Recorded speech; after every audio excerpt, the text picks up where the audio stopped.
Hey guys, Alex at Performance Unlimited here.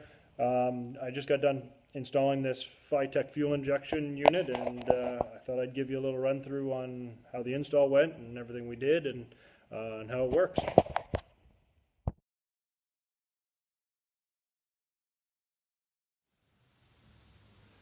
So first step's going to be putting a new fuel pump in this car.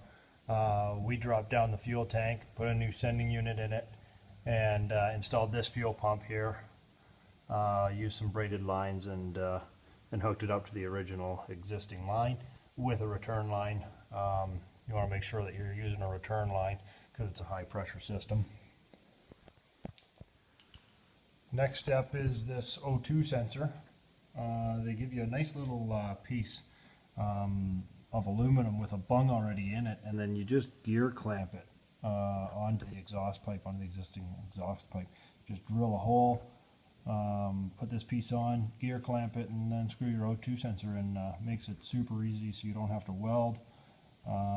It's really pretty foolproof. Comes with a little gasket underneath it. I don't know if you can see the gasket underneath there, but it seals it up pretty good and does a good job. So a lot easier than welding, although usually welding is the most recommended method. And this is the throttle body unit. It has a few different options for fuel inlet. You can see the fuel inlet here coming from the tank. I put a fuel filter down below there.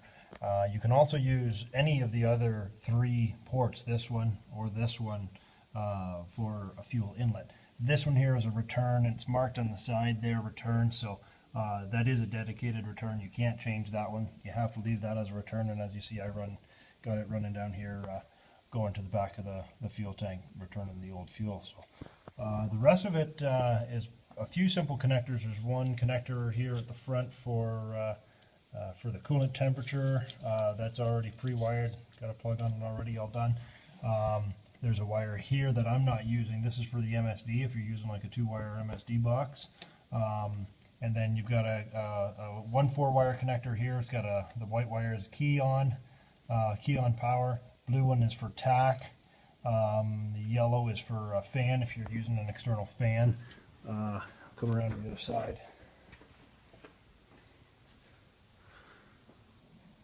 And then the brown one, what's that one for? Ignition coil. I'm not using that one on this particular system, but it kind of depends on your system, whether you're using traditional external coil, or on this one, for example, I'm just using an HEI distributor.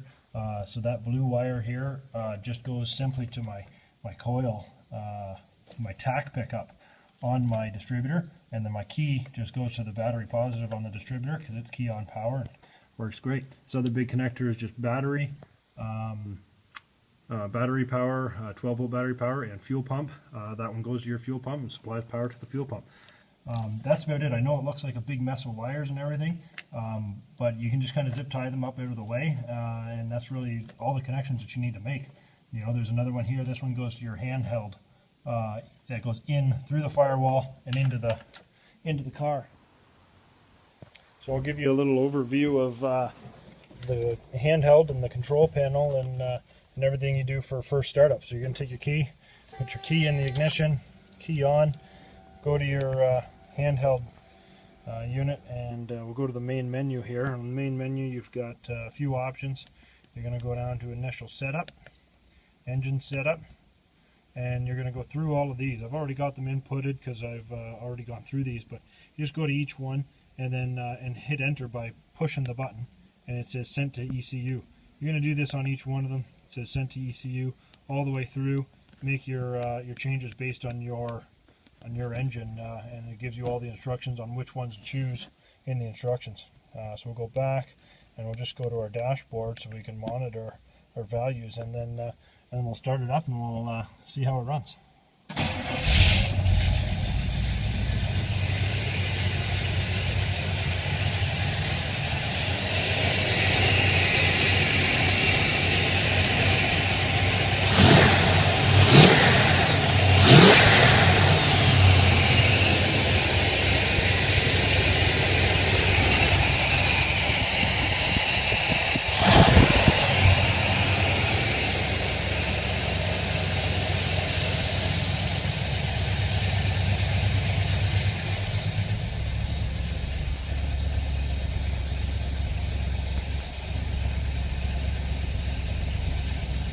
Looks like it's working pretty good.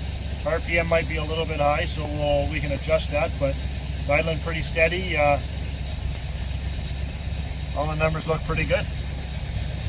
Not bad for first start up. We'll shut the key off, and seems like it starts, runs, shuts off. Everything works pretty good. So overall, pretty good unit. Pretty happy with this test on this one. I guess we'll see you next time.